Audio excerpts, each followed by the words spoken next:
Assalamualaikum warahmatullahi wabarakatuh. Saya Raffi Bahanasati dari kelas akuntansi A. Hari ini saya akan menjelaskan tentang perbedaan utama antara pendekatan ARM dan manajemen risiko tradisional.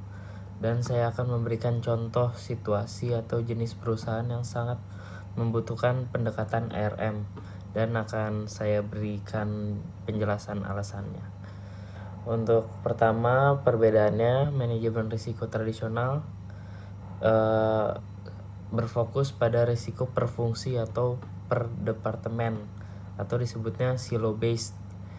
Selanjutnya bersifat reaktif, biasanya merespon risiko setelah muncul. Terus yang ketiga hanya mempertimbangkan risiko negatif atau threats. Yang keempat, tidak selalu terintegrasi dengan strategi perusahaan. Dan untuk ARM sangat berbeda, yaitu yang pertama berfokus pada risiko secara menyeluruh atau enterprise wide dan terintegrasi antar departemen. Dan sifatnya proaktif, jadi mengidentifikasi risiko sejak awal dan memitigasinya. Selanjutnya ada mempertimbangkan risiko positif dan peluang atau risk and opportunities.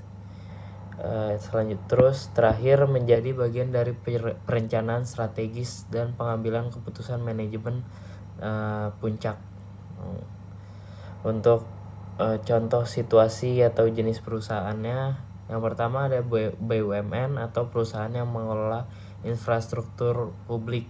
Jadi situasinya mengelola listrik, air, transportasi, dan proyek jangka panjang bernilai besar.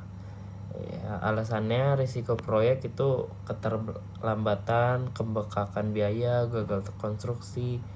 Untuk risiko layanan publik seperti memakai itu untuk gangguan layanan bisa merugikan masyarakat luas. Terus risiko reputasi dan kepatuhan regulasi sangat tinggi. Yang kedua ada perusahaan teknologi dan startup digital. Situasinya itu menyimpan data pelanggan, mengembangkan produk digital dan beroperasi di pasar sangat cepat berubah. Alasannya risiko cyber tinggi atau kebocoran data atau hacking.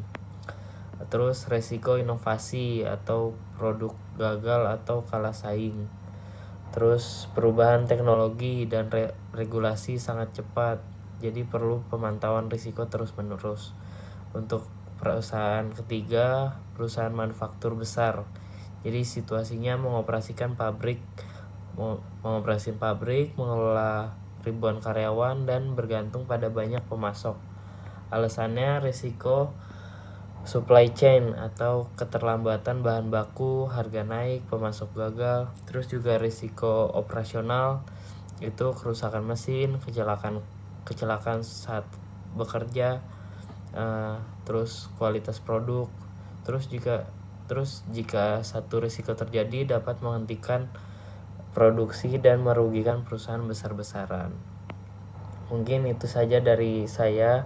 Mohon maaf jika ada salah kata. Wassalamualaikum warahmatullahi wabarakatuh.